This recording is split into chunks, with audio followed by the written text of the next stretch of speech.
रजनी को बचपन से ही पेंटिंग का बहुत शौक था।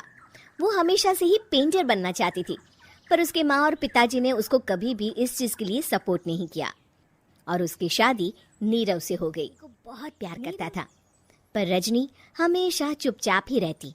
वो इस शादी से खुश नहीं थी। वो ये शादी नहीं करना चाहती थी। उसे तो हमेशा से पेंटर जो बनना था। अपने इस सपने को वो नहीं पूरा कर पाई, इसलिए वो हमेशा उदास रहती थी। रजनी, बहुत ही बढ़िया फिल्म लगी है, कल देखने चले? नहीं जी, कल मुझे बहुत काम है, मैं नहीं जा पाऊंगी। अच्छा तो कोई बात नहीं, संडे को चलते हैं। देखिए, मुझे आपको जाना है तो चले जाइए। नीरव को मना करके रजनी वहां से चली जाती है और अपने बैग को खोलकर उसमें बंद पड़े ब्रश और कलर्स को देखकर रोने लगती है। रजनी, चलो ना कहीं बाहर खाने चलते हैं, कुछ तुम्हारी पसंद का। जी, मुझे नहीं जाना, मेरी तबीयत ठीक नहीं है। रजनी वहां से चली जाती है। नीरव को समझ नहीं आता कि रजनी उससे इतना दूर क्यों रहती है। वो जब भी उसके साथ वक्त बिताना चाहता है, रजनी कोई ना कोई बहाना बना देती है। एक दिन घर पर कोई नहीं था। रजनी घर का सारा काम जल्दी से खत्म कर लेती है। घर पर अकेले होने के कारण वो सोचती है कि वो आज पेंटिंग करेगी। वो अपने कमरे में जाकर पेंट ब्रशेस और कलर्स निकालकर जैसे ही कलर मिक्स कर रही होती है कि दरवाजे पर बेल बज जाती है।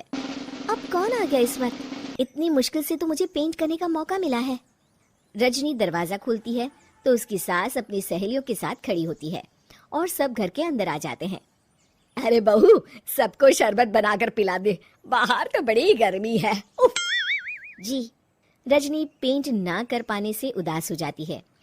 उसे गुस्सा भी आ रहा होता है कि उसने इस शादी के लिए हाँ क्यों कह दी। वो रसोई में जा रही होती है कि उसकी सास उसे रोकती है। बहू, सबके खाने का भी इंतजाम कर लेना, आज का लंच तो ये सब यहीं करेंगे। रजनी बिना कुछ कहे रसोई में चली जाती है। सबके लिए खाना बनाती है। सब खाना खाते हैं और रजनी घड़ी देखती है कि ये सब कब जाएंगे ताकि वो अपनी पेंटिंग कर सके। जब शाम होती है तब सब चले जाते हैं अपने घर। अरे बहू, सब तेरे खाने की तो बहुत तारीफ कर रहे थे, सबको बहुत अच्छा लगा खाना। आपको मुझे सुबह बताना चाहिए था ना कि आपकी सहेलियां आ रही है। पता भी है कितना वक्त लगा सारा खाना बनाने में। अरे बहू, तू ऐसे कैसे बात कर रही है मुझसे? तो और कैसे बात करूं? मैं इस घर की कोई नौकरानी नहीं हूं कि इतना काम करूंगी। रजनी अपने कमरे में जाकर दरवाजा बंद कर लेती है। शाम को जब नीरव आता है तो उसकी माँ उसे पूरी घटना के बारे में बताती है। क्या? रजनी ने आपसे इस तरह बात की माँ? हाँ, और पता नहीं उसे क्या हो गया है, शाम से बाहर भी नहीं आई है।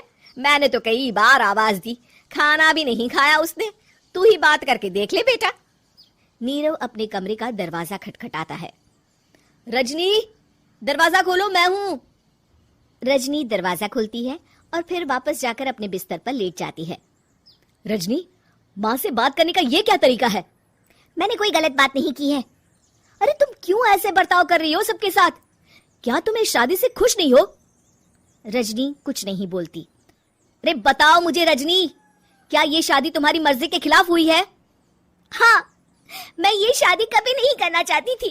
तुमसे क्या, मैं किसी से भी शादी नहीं करना चाहती थी। रजनी रोने लगती है।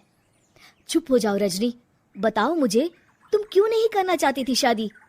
रजनी बेड के नीचे से अपने पेंटिंग्स, कलर्स, ब्रश, पेपर्स निकालती है। इतने में उसकी सास भी कमरे में आ जाती है। देख रहे हो, ये थे मेरे सपने। मैं पेंटर बनना चाहती थी, पर माँ पापा ने कभी सपोर्ट नहीं किया और मेरी शादी करवा दी। मेरे सारे सपने टूट गए। हर वक्त बस गुस्सा आता रहता है मुझे। मैं जानती हूँ कि आप लोगों की इसमें कोई गलती नहीं है, पर मैं क्या करूं, मुझे समझ में नहीं आता।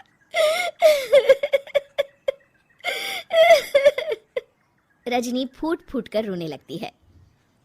मुझे माफ कर दीजिए, आप दोनों के साथ मैं बहुत बुरा बर्ताव कर रही हूँ। अरे रजनी बेटा, चुप हो जाओ तुम। नीरव पानी लेकर आता है। ये लो पानी पियो और शांत हो जाओ। रजनी पानी पीती है और उसकी सास पी। अरे नीरव, हमें तो पता ही नहीं था कि हमारी बहू कलाकार है।